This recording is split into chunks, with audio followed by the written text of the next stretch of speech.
Hi friends, welcome to ಗಮನ್ ಲೋಕ. ಸ್ನೇಹಿತರೆ, ನಮ್ಮ ಹಿಂದೆ ಹಾಗೂ ನಮ್ಮ ಮುಂದೆ ನಮ್ಮನ್ನು ಸದಾ ಕಾಲ ರಕ್ಷಿಸಲು ದೇವದೂತರಂತೆ ಅಶ್ವಿನಿ ದೇವತೆಗಳು ಇರ್ತಾರೆ.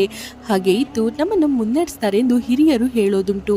ಇನ್ನು ಸಾಮಾನ್ಯವಾಗಿ ಹೀಗೆ ನಮ್ಮ ಹಿಂದೆ ಈ ದೇವತೆಗಳು ಇದ್ದಾರೆ ಅನ್ನೋದಕ್ಕೆ ಈ 8 ಸಂಕೇತಗಳು ನಮ್ಮನ್ನ ಮುನ್ನಡೆಸಲು, ನಮ್ಮೊಂದಿಗೆ ನಾವು ನಂಬಿದ ದೇವರು ಇದ್ದಾರೆ ಅನ್ನೋ ಧೈರ್ಯವನ್ನ ನೀಡ್ತಾವಂತೆ.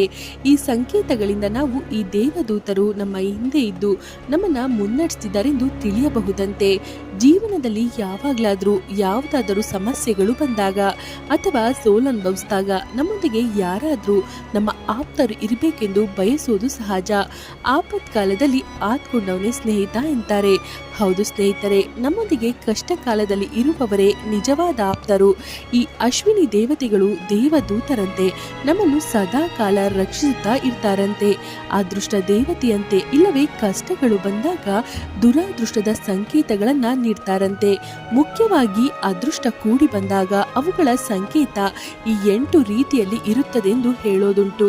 ಅದೃಷ್ಟ ನಮಗೆ ಒಲಿದು ಬಂದಾಗ ಆ ಅದೃಷ್ಟ ನಮಗೆ ಯಾವ ರೀತಿಯ ಸಹಾಯವನ್ನ ಒದಗಿಸುತ್ತದೆ ಎಂಬುದನ್ನ ಸೂಚಿಸ್ತವೆ ಈ ಸಂಕೇತಗಳು. ಹಾಗಾದ್ರೆ ಯಾವ ಸಂಕೇತಗಳಿಂದ ದೇವತೆಗಳು ನಮ್ಮನ್ನ ಮುನ್ನಡೆಸ್ತಾರೆ ಎಂಬುದನ್ನ ಈಗ ತಿಳಿಯೋಣ. 1. ಬಣ್ಣಗಳು.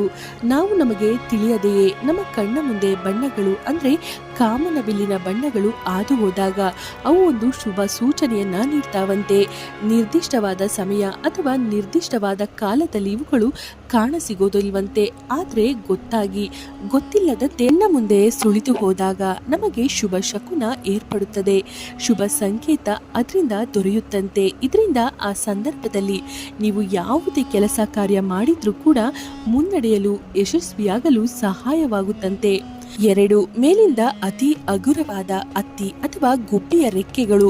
ಇಂತಹವುಗಳು ನಮ್ಮ ಮೈ ಮೇಲೆ ಬಿದ್ದಾಗ ಅವು ಶುಭ ಸಂಕೇತ ಎಂದು ಹೇಳಲಾಗುತ್ತದೆ. ನೀವು ಕಾರ್ಯವ್ಯಾಪ್ತಿಯಾಗಿ ಹೊರಗೆ ಹೋಗುವಾಗ ಇಂಥ ಯಾವುದಾದರೂ ಶುಭ ಜರುಗಿದ್ರೆ ಅದು ಶುಭ ಸಂಕೇತ ಎಂದು ಹೇಳಲಾಗುತ್ತದೆ. ಶುಭ ಜರುಗುವುದಕ್ಕೆ ಅದು ಸಂಕೇತವನ್ನ ನೀಡುತ್ತಂತೆ. ಇನ್ನು 3ನೇಯದು, ನಿಮಗೆ ಎಲ್ಲೂ ಸುತ್ತಮುತ್ತಲೂ ಸುಗಂಧಭರಿತವಾದ ವಸ್ತುಗಳೇ ಕಾಣೋದಿಲ್ಲ. ಆದರೂ ಕೂಡ ಮೂಗಿಗೆ ಒಂದು ಸುಗಂಧ ವಾಸನೆ ಅಥವಾ ಪರಿಮಳ ಬರ್ತಾ ಇದ್ರೆ ನಿಮ್ಮ ಹಿಂದೆ ಮತ್ತು ನಿಮ್ಮ ಮುಂದೆ ದೇವತೆಗಳು ಇದ್ದು ನಿಮ್ಮನ್ನು ಕಾಯ್ತಾ ಇದ್ದಾರೆ, ಶುಭವನ್ನ ಕೋರ್ತಾ ಇದ್ದಾರೆ ಅನ್ನೋದರ ಸಂಕೇತವಾಗಿರುತ್ತೆ.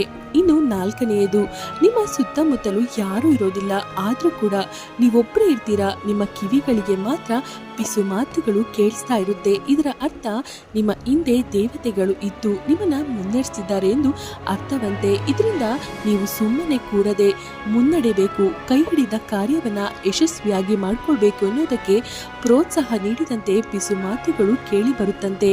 ಇನ್ನು 5ನೇಯದು, ಕನಸುಗಳು. ಪಾಸಿಟಿವ್ ಅಥವಾ ಸಕಾರಾತ್ಮಕ ಕನಸುಗಳಿಂದ ಆ ದೇವತೆಗಳು ನಮ್ಮನ್ನ ಉತ್ತೇಜನ ನೀಡ್ತಾರಂತೆ, ಚೈತನ್ಯ ಭರಿತರಾಗಿ ಮಾಡ್ತಾರಂತೆ.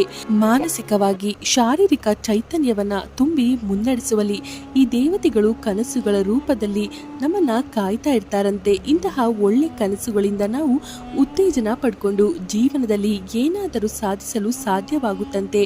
ಹೀಗೆ ಸಕಾರಾತ್ಮಕ ಕನಸುಗಳ ಮೂಲಕ ಸಂಕೇತಗಳನ್ನ ನೀಡುತ್ತಾ ಪ್ರೋತ್ಸಾಹಿಸುತ್ತಾ ಕೈ ಹಿಡಿದು ಮುನ್ನಡೆಸ್ತಾರಂತೆ ಈ ದೇವತೆಗಳು. ಇನ್ನು 6ನೇಯದು, ನಾವು ಮಲಗಿರ್ತೇವೆ.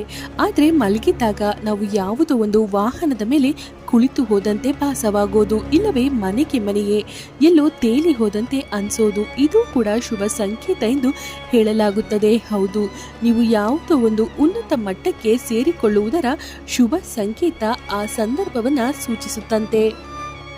ಇನ್ನು 7ನೇಯದು, ಆಕಾಶ ನೀಲಿಯಾಗಿರುತ್ತೆ. ಈ ನೀಲಿ ಆಕಾಶದಲ್ಲಿ ಮೋಡಗಳನ್ನು ನೋಡಿ ನಾವು ಆನಂದಿಸ್ತೇವೆ.